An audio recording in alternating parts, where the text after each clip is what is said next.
হবিগঞ্জের লাখাইয়ে হাফেজ বশির আহমেদকে সংবর্ধনা দেয়া হয়েছে।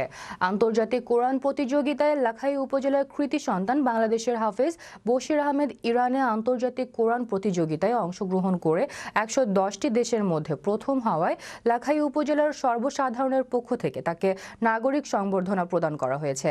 উপজেলার ওয়াদিকারা ইসলামিয়া মাদ্রাসা মাঠে এই সংবর্ধনা প্রদান করা হয়।